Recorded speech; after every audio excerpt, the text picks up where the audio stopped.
m'appelle Stéphanie Nottebar et je suis l'heureuse maman d'Héloïse qui a bientôt 18 ans.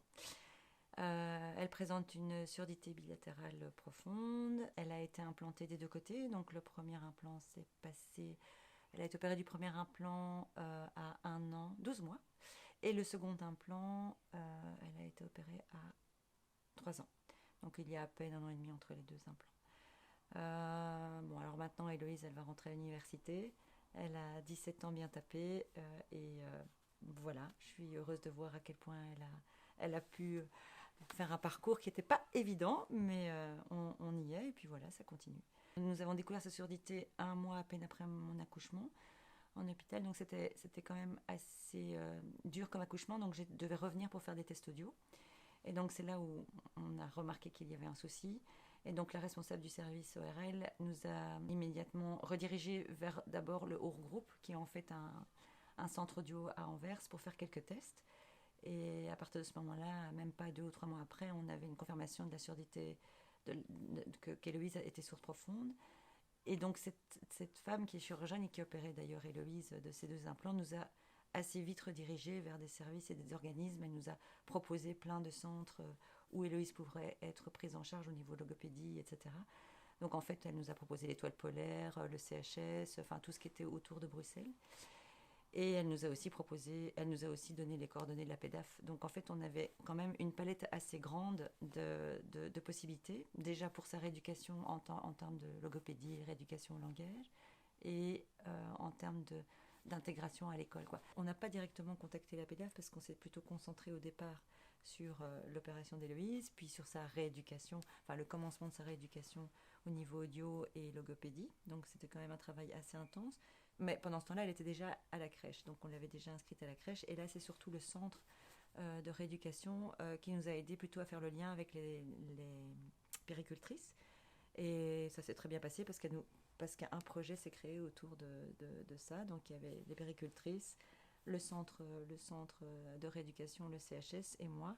Et donc en fait, nous faisions une espèce de groupe, hein, pour pouvoir voir comment Héloïse serait au mieux dans la crèche. Et donc, il y a eu aussi tout un projet. Les péricultrices ont appris le langage des signes aux enfants, à tous les bébés. Donc, il y a quelque chose de porteur qui s'est créé là et ça s'est très bien passé. Au niveau des difficultés, des défis rencontrés à l'école, je dirais plutôt pour Héloïse que, comme elle a un caractère assez prononcé, c'était plutôt sa relation sociale, enfin à son environnement, donc tous les élèves, ses amis, etc. Enfin, comment pouvoir exprimer les choses, ou en tout cas se faire comprendre et aussi les comprendre. Le bruit aussi, parce qu'en fait, je veux dire, durant toute sa scolarité en enseignement ordinaire, à partir de la maternelle jusqu'en fin primaire, bon voilà, les classes sont ce qu'elles sont, et c'était, je pense, pas évident pour elle de pouvoir appréhender les instructions qui étaient données quand il y avait beaucoup de bruit en classe, mais bon, ça dépendait du type de professeur et du type des classes. Évidemment, l'appréhension en néerlandais, aux langues étrangères, ça c'était la plus grande difficulté aussi à partir du moment où elle a commencé à aborder les cours de néerlandais en primaire, quoi. Déjà, il y a eu un projet donc, qui s'est créé, il y a eu beaucoup de communication entre moi, les aides pédagogiques et les professeurs. Et surtout, en fait, la PEDAF a eu l'idée géniale de mettre en place un cahier de communication. Moi, ça m'a aidé à avoir une connaissance de ce qui se passait en classe pour Héloïse, de voir où elle avait des soucis, de pouvoir la suivre, en tout cas à la maison, en fonction de ce qui était marqué ou de ce qui était écrit dans le cahier de communication. Donc, je savais exactement où elle en était, que ce soit par rapport à ses soucis d'aide, par rapport au néerlandais, par exemple, quand elle a commencé à aborder le néerlandais, par rapport aux soucis qu'elle avait en maths, par rapport à toutes les choses, les petits soucis qu'elle avait généralement dans le suivi de ses classes. Donc moi, ça m'a aidé à renforcer mon aide à l'école. C'était aussi l'humeur d'Héloïse, comment elle se sentait vis-à-vis des autres, comment elle se sentait vis-à-vis du prof, comment s'était passée la journée ou la semaine. Et en fait, ça m'aidait vraiment aussi à évaluer comment elle se sentait dans le relationnel au sein de l'école. Et donc, en fait, cet échange, même si on ne communiquait pas tous les jours oralement, ce cahier a été super précieux parce qu'en fait, moi, c'était comme une Bible. D'ailleurs, je les ai tous regardés, on les a lus il n'y a pas longtemps. Et c'est très émouvant parce qu'en fait, je vois tout le parcours d'Héloïse et comment toutes les aides pédagogiques se sont vraiment investies et comment moi, ça m'a aidé vraiment à être au plus près aussi des besoins de ma fille pour l'aider au mieux. Et je pense que la PEDAF a amené une certaine cohésion, vraiment très fort. En tout cas, toutes les aides pédagogiques jusque-là ont amené la cohésion entre justement les professeurs, toujours bien réexpliquer, essayer de faire le lien entre le professeur et Héloïse, faire comprendre aux professeurs un peu les difficultés, en tout cas ce que peuvent vivre les enfants sourds dans leurs difficultés quotidiennes au sein d'une classe. Parce que justement, cette cohésion fait que les élèves étaient beaucoup plus ouverts, ils ont appris le langage des signes un petit peu. Et Héloïse était toute fière parce que voilà, l'aide pédagogique venait présenter enfin, elle faisait des sessions de langage des signes.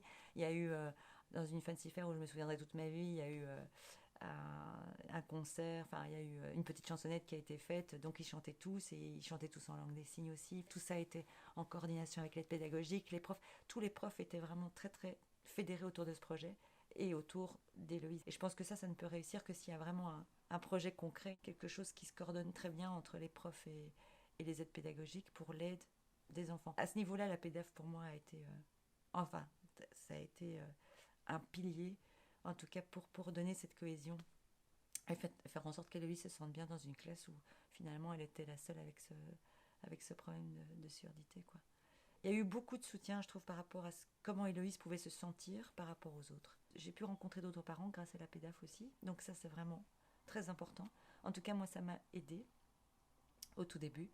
Mais bon, voilà, après, la vie suit son cours et on garde les liens avec qui on garde les liens. Mais voilà, la PEDAF est créature de liens aussi pour que les parents se rencontrent. Et ça, je trouve très important, très très important. Moi, j'ai créé des liens avec des personnes de la PEDAF, dont des parents d'enfants déficients auditifs.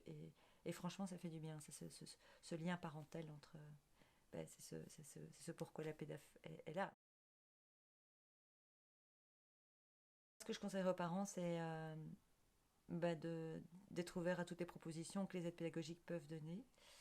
De prendre et de prendre à 100% cette idée de cahier de communication, parce que ça, je pense que pour toute la scolarité de maternelle à primaire, c'est le cahier magique.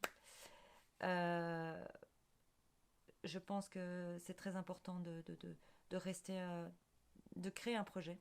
Ça, c'est vraiment un gros conseil que je donnerais. À partir du moment où vous décidez d'inscrire votre enfant dans une école, quelle qu'elle soit, ou que ce soit une crèche, la maternelle, quel que soit le type d'école, créez le projet. Une fois qu'il y a un projet qui se passe bien au sein d'une école et où il y a divers intervenants qui sont ouverts les uns avec les autres et qui peuvent discuter, où on peut se réadapter en fonction des besoins d'Héloïse ou en besoin de l'enfant sourd, franchement, je pense qu'il y a tout à fait moyen d'y arriver et c'est ça qui est fort.